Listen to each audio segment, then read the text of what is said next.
Assalamualaikum warahmatullahi wabarakatuh. Nah, kemarin Mem sudah memberikan tugas tentang operasi hitung bilangan bulat, tetapi karena hanya berbentuk modul, sepertinya banyak yang kurang paham dengan apa yang menjelaskan. Maka kali ini Mem akan menjelaskan. Nah, materi kita untuk matematika di kelas 6 itu adalah operasi hitung bilangan bulat.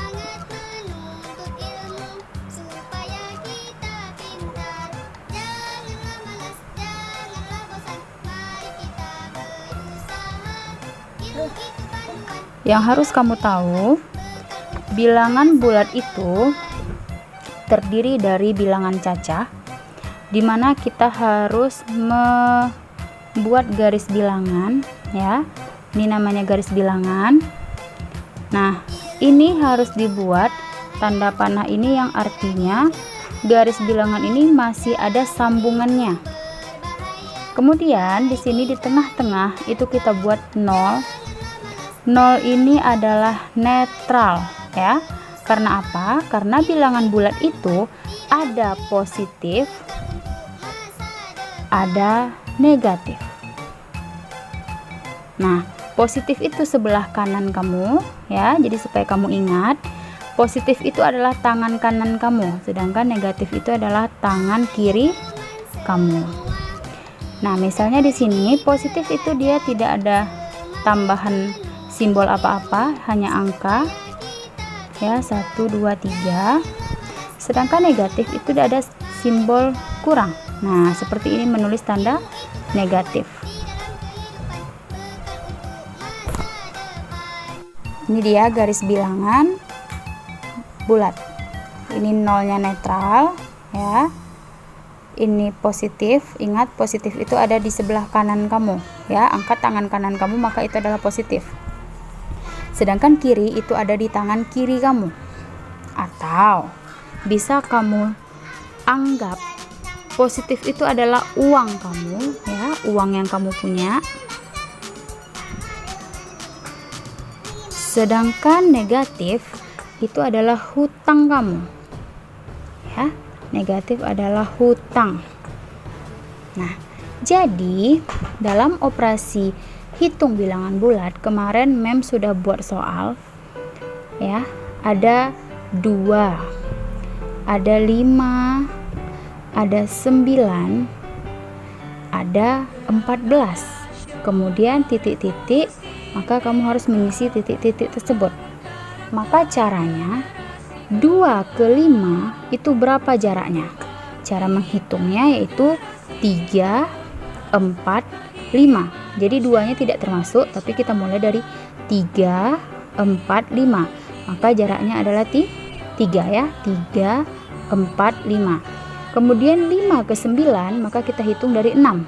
6, 7, 8, 9. Maka jaraknya 4. 9 ke 14 itu kita hitung jaraknya dari 10, 11, 12, 13, 14. Jaraknya 5. Ternyata lompatan 1, 2, dan 3 tidak ada yang sama, maka kita hitung lagi lompatan di bawahnya. 3 ke 4 itu jaraknya 1, 4 ke 5 jaraknya 1. Karena sudah sama, berarti kita simpulkan bahwa setiap lompatan itu harus ditambah 1. 2 ke 5 itu 3. 3 tambah 1 sama dengan 4.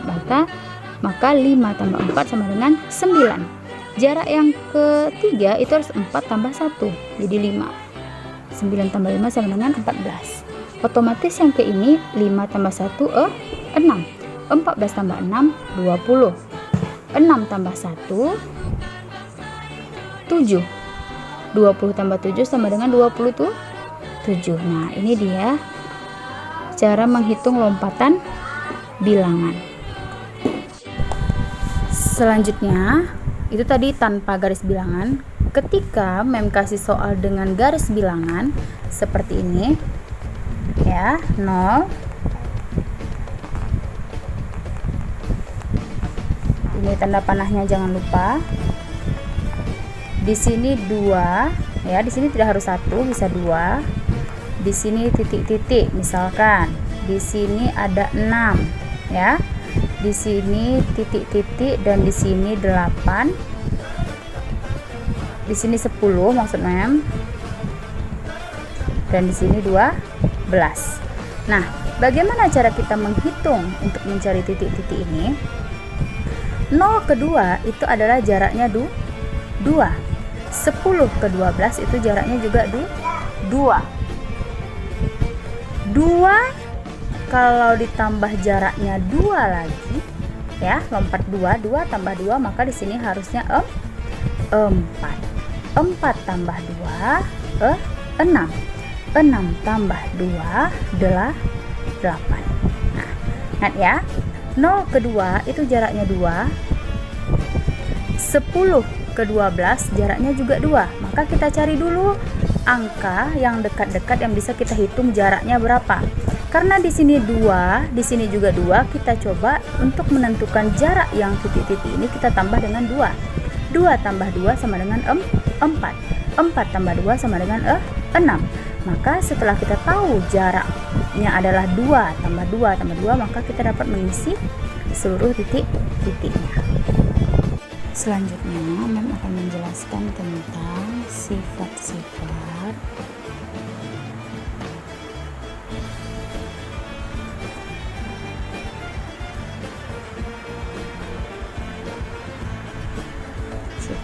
operasi hitung.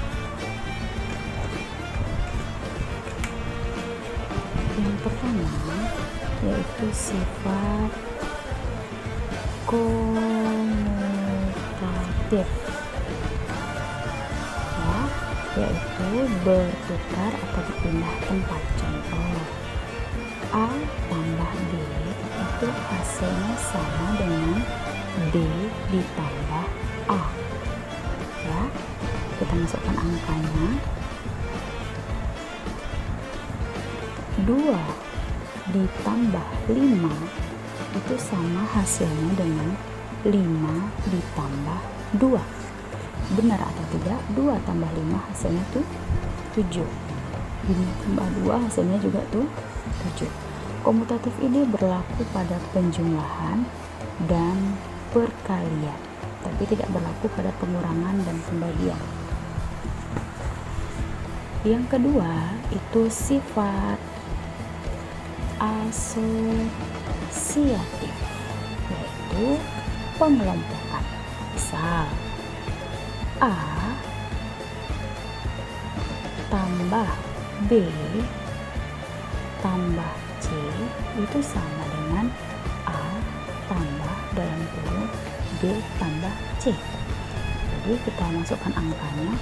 2 tambah 6 tambah 3 ya, kurung A dan B itu hasilnya sama dengan 2 ditambah 6 tambah 3 kurung B dan C. 2 tambah 6 8. 8 tambah 3 11. 6 tambah 3 9. 9 tambah 2 11. Maka hasilnya sama. Yang ketiga itu sifat distributif atau penyebaran ya. Maka rumus umumnya A kali B tambah C dalam kurung, maka kita harus buka kurungnya A kali B tambah A kali C ya. Jadi seperti ini.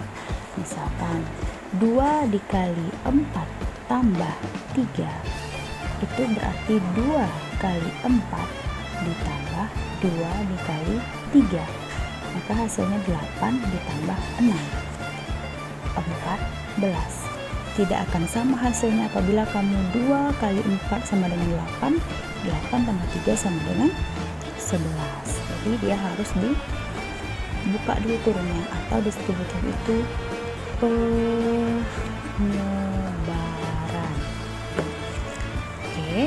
Jadi mengulang, sifat-sifat operasi hitung itu ada 3. Yang pertama sifat komutatif atau berpindah tempat ya. Kita lihat A tambah B itu sama hasilnya dengan B tambah A. 2 tambah 5 sama dengan 5 tambah 2 hasilnya sama-sama tuh 7. Sifat asosiatif yaitu pengelompokan. Bentuk umumnya A tambah B tambah C sama dengan A tambah dalam kurung B tambah C. Ya, jadi di sini berpengelompokan. Nah, ya, di sini A dan B yang dikelompokkan, di sini B dan C yang dikelompokkan. Hasilnya sama-sama 11. Asosiatif juga hanya berlaku pada penjumlahan dan perkalian. Sifat distributif, ya, penyebaran. Ini A kali B tambah C, ya. A kali buka kurung B tambah C sama dengan, maka yang disebar adalah yang di dalam kurung A kali B, ya, A kali B tambah A kali C. Contoh, kita masukkan angka 2 dikali buka kurung 4 tambah 3 itu sama dengan 2 dikali 4 tambah 2 dikali 3, ya. 2 kali 4 8, 2 kali 3 6, maka hasilnya 14. Oke, baru kita masuk ke operasi hitung.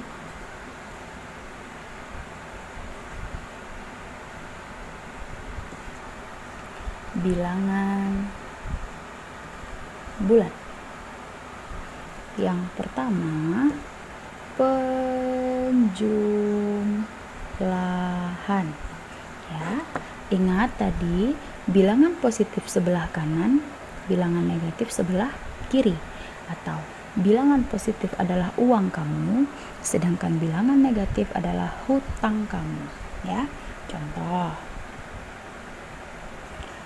4 ditambah negatif 5 sama dengan, ya, 4 ditambah negatif 5.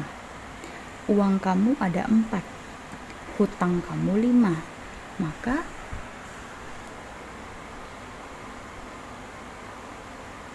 kamu bayar hutang kamu 5, sisa 1. 1 ini masih negatif. Karena apa? Negatif 5. Ya, 5 ini lebih besar daripada 4. Bukan nilainya ya, karena ini negatif, tapi angka 5 lebih besar dari 4. Karena nilai 5 ini negatif, makanya hasilnya negatif. Jadi hutang kamu 5, kamu bayar 4, maka hutang kamu masih ada 1. Hutang kamu itu ditulis dalam bentuk simbol negatif. Makanya 4 ditambah negatif 5 sama dengan negatif 1. Kita lihat garis bilangannya biar kamu paham. 0, 1, 2, 3, 4. 1, 2, 3, 4, ya. Sekarang kamu berdiri di angka 4, ya. Berdiri di angka 4. Kalau kamu punya hutang, ya, atau negatif, maka kita melangkah ke kiri, ya, melangkah ke kiri 5 langkah. Karena dia tadi tambah negatif 5. Ya, 1, 2, 3, 4, 5. Makanya hasilnya negatif 1. Paham ya? Kenapa tambah kok kita jadi kurang, Mem? Karena positif ketemu negatif, hasilnya negatif. Oke? Ya, atau kamu bingung? Uang kamu cuma ada 4.000, sementara kamu belanjanya 5.000. Jadi kamu masih hutang 1.000. Tapi karena hutang tadi, maka kita tulis simbol negatif. Ya, kita coba lagi. 25, ya, 25 dikurang ditambah, ya, kita penjumlahan dulu tadi ya, ditambah negatif 12 sama dengan uang kamu 25. Ya, uang kamu 25 nih. Hutang kamu 12. Kalau kamu bayarkan uang kamu yang 25, maka kamu bayar hutang kamu 12, maka sisanya itu hutang kamu atau uang kamu. Nah, karena lebih besar 25 nilainya daripada 12, maka 25 kurang 12. 5 kurang 2, 3. 2 kurang 1, 1. Hasilnya 13. Ya, paham? Nah, Mem harap sampai di sini paham. Nanti kalau tidak paham, kamu ulang lagi videonya sampai kamu paham. Nanti Mem akan berikan latihan. Oke?